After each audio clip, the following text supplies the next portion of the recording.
résister au mal d'un foyer. Premièrement, être en dehors du lot, comme David. Soyez en dehors du lot. De quel lot je parle? Je parle de ce lot qui ne croit pas. Vous devez y croire. Croyez au changement possible dans votre foyer. Même quand les gens n'y croient pas, vous devez y croire. David a cru alors que ses frères ne croyaient pas que Goliath pouvait tomber. Écoutez, votre Goliath est déjà tombé. Votre Goliath, ce n'est pas une affaire d'analyse, de pensée, de révélations. Tu n'as même pas besoin de prophétie.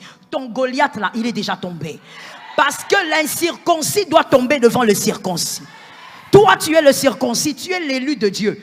Tu es le choix de Dieu. Tu t'es marié parce que Dieu t'a choisi, l'a voulu et voulait créer une armée contre le camp du diable. Goliath est déjà tombé. Tu dois croire au changement.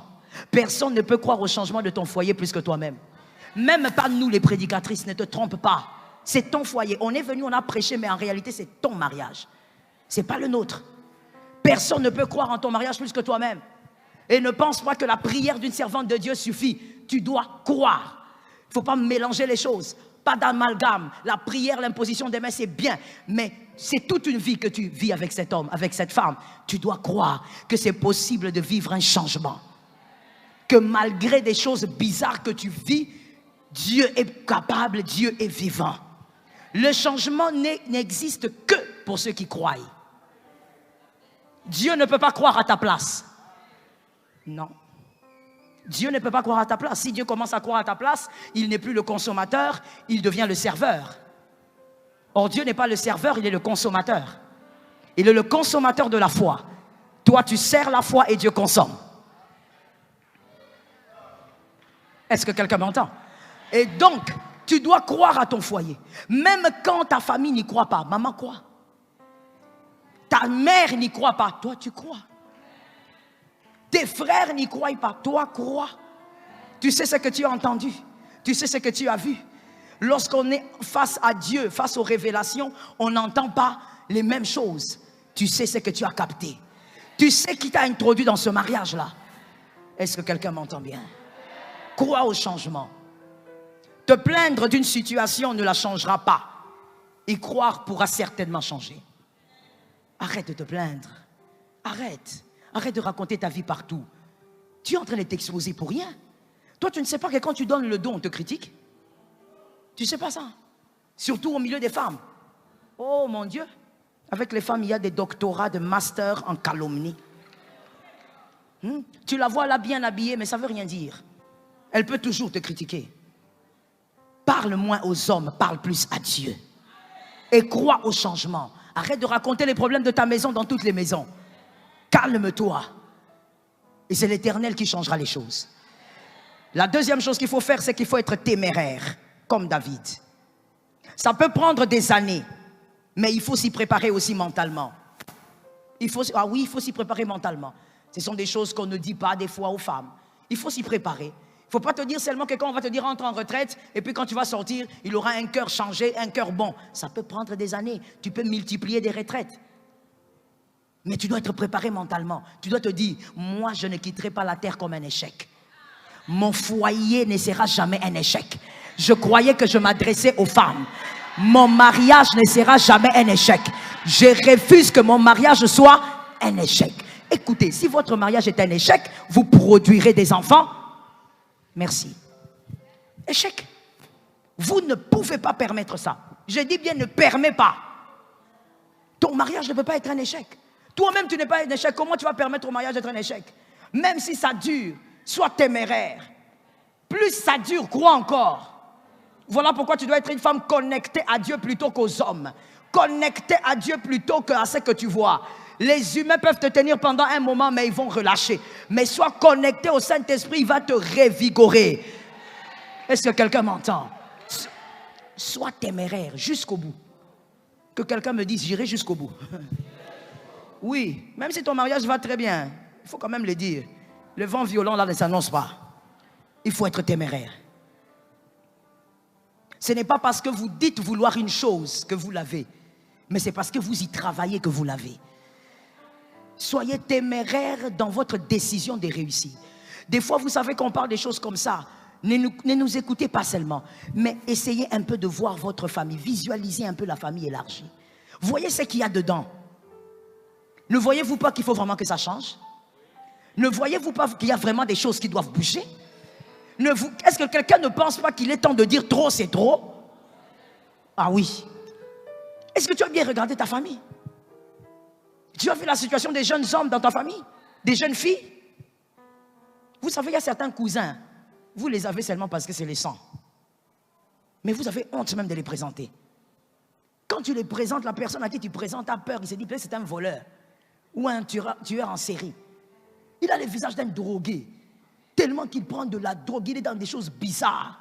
Mais celui-là, là, c'est lui, votre cousin. Le plus proche d'ailleurs.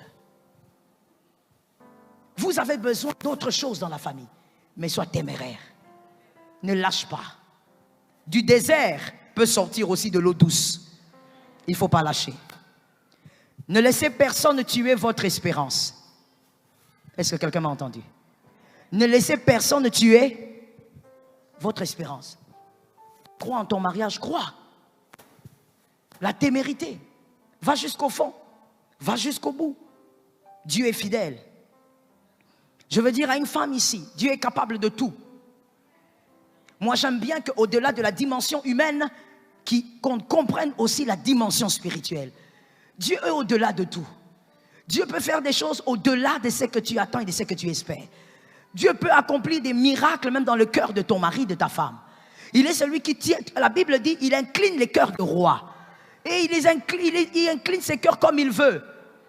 Si Dieu était capable de prendre une Moabite et de faire d'elle l'aïeule de Jésus, Dieu est capable de changer des choses dans ta famille. Est-ce que quelqu'un m'a bien entendu? Peut-être que tu ne comprends pas parce que bon, tu n'es pas dans ce contexte, tu ne sais pas exactement ce qui est arrivé avec cette femme. Mais c'est extraordinaire. Dieu est en train de donner de la valeur à une femme qui n'avait aucune valeur à partir de sa lignée. Mais Dieu est capable de changer aussi ton foyer, mais tu dois être téméraire. God help.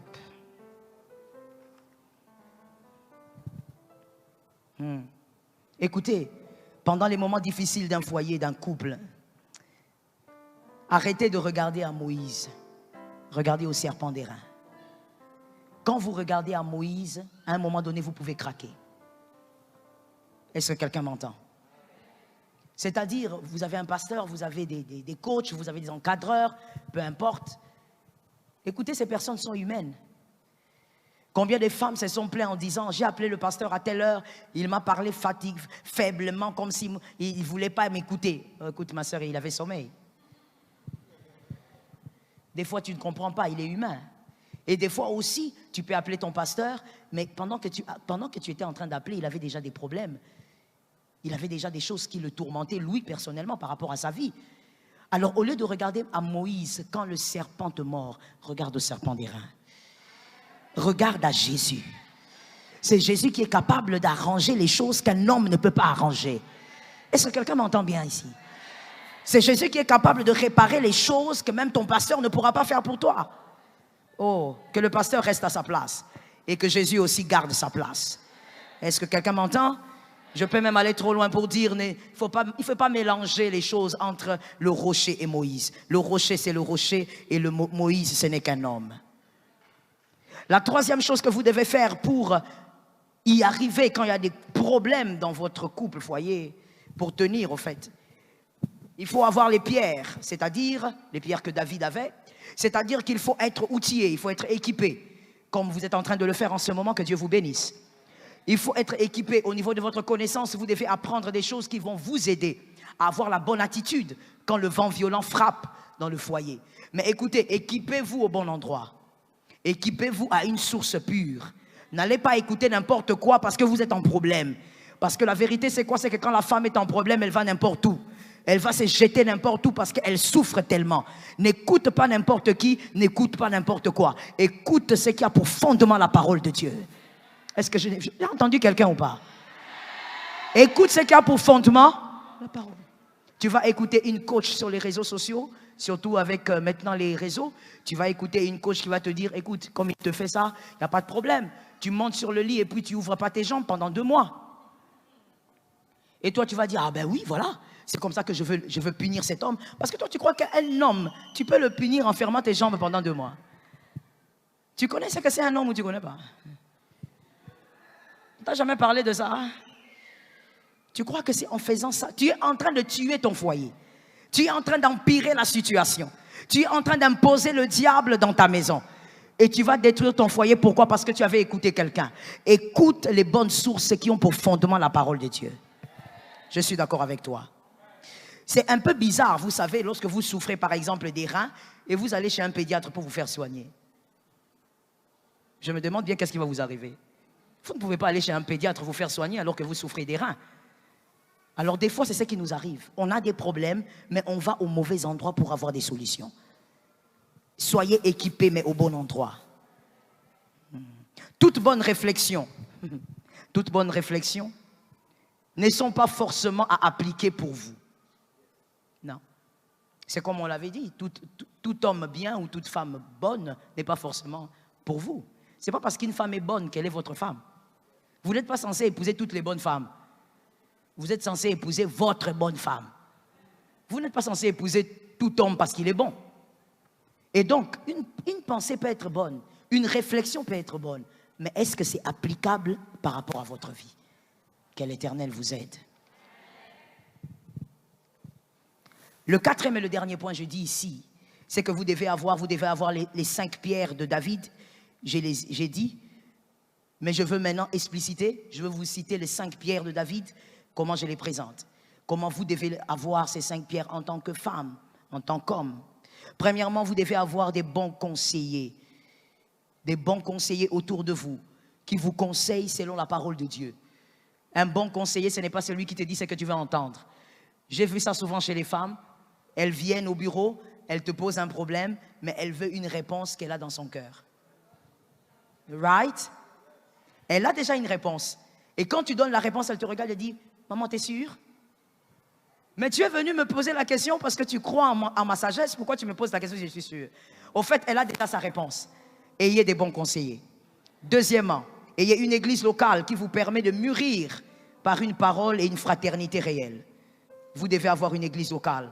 L'église locale va vous permettre d'écouter une parole pure et ça va vous aider aussi à vous transformer. Vous savez, quand on a des problèmes, généralement, on oublie que nous-mêmes, nous avons aussi besoin de vivre un changement. On se focalise sur l'autre, mais nous aussi, nous avons besoin d'un changement. Troisième chose, un entourage gagnant. Entourez-vous d'un entourage gagnant. Écoute, toi, tu as des problèmes de foyer, mais tu t'entoures seulement des femmes divorcées. Je ne suis pas contre les femmes divorcées, mais je suis en train d'expliquer quelque chose de précis. Comment tu t'entoures seulement des personnes qui ont échoué alors que toi, tu as des problèmes? Entoure-toi des gagnants. Crée un environnement gagnant. Que quelqu'un me dise un environnement gagnant. Pendant que tu le dis, l'Éternel est en train d'éloigner certaines choses bizarres autour de toi. Que quelqu'un me dise un environnement gagnant. Mais oui, tu veux sortir de l'adultère, monsieur, parce que tu as compris que c'est mauvais, tu as compris que c'est mal, tu as compris que tu fais souffrir ta famille, mais tu es entouré de tes amis qui sont infidèles. Et tout le temps, tes amis te racontent leurs prouesses avec les autres femmes. Comment tu vas sortir de là? Crée-toi un environnement gagnant. Et la 4e chose, faites-vous suivre par un homme de Dieu qui pourra être votre Hur ou votre Aaron quand vos mains seront fatiguées. C'est-à-dire un homme de Dieu qui va vous soutenir. À des moments, tu es fatigué, tu es découragé. Parce que quand tu veux prier pour le foyer, tu vois que ça s'empire. Je dis à quelqu'un, ça c'est le jeu du diable. Des fois, quand tu pries pour une chose, tu vois que la chose s'empire. Écoute le code. Bientôt, ça va réussir. Qui a compris ça? J'ai vu que ce sont les gens de ce côté qui ont compris. Ici, là, vous n'avez pas compris. Je redis ça encore une fois. Quand tu pries pour une chose, et là c'est une sagesse sous le soleil, pas seulement pour le mariage, pour n'importe quoi. Quand tu pries pour une chose qui est en train de s'abîmer, qui se détruit, une bonne chose, tu remarques que plus tu pries, plus ça s'empire. Le code est quoi? Le diable est agité. Le diable a peur parce que bientôt ça va marcher. Je dis à quelqu'un, insiste encore. Insiste encore. Insiste encore. Qui est venu avec un foyer bizarre ici? J'ai dit insiste encore. J'ai dit persévère encore. C'est en train de marcher. Merci. La 5e et la dernière chose. Ayez vos moments de qualité avec le Saint-Esprit. Ayez des moments de qualité avec le Saint-Esprit. Il y a des choses qu'on ne peut dire qu'au Saint-Esprit. Je peux dire quelque chose? Sur la terre des hommes, voici la sagesse. Il y a des choses qu'on ne dit qu'à Dieu et qu'on dira qu'à Dieu jusqu'à la fin de sa vie. Il y a d'autres choses qu'on peut dire à Dieu et à son mari, à sa femme. Et d'autres encore, on peut s'étendre, on le dit qu'à son pasteur. On ne pourra pas le dire à son mari, à sa femme, ça sera compliqué. Il y a encore d'autres choses qu'on peut dire maintenant aux amis et aux autres. La sagesse demande à ce que tu saches qu'il y a des choses dans la vie. Si tu vas en parler aux hommes, ça va les fatiguer. Mais le Saint-Esprit ne se fatiguera jamais. Et plus tu lui parles, ta fatigue part, il te communique la force de persévérer. Je termine en disant, tu es déjà dans la victoire. Goliath est déjà tombé. Cette session mérite, ton foyer est un foyer glorieux. C'est une prophétie gratuite pour celui qui croit. Ton foyer est déjà glorieux. Ton foyer est voué à la réussite. Ton foyer est condamné à réussir. Oh, dans quel mariage je suis en train de placer un cachet? Dans quel foyer je place un cachet? Je dis, tu es condamné à réussir. Je place le cachet. Tu es condamné à réussir.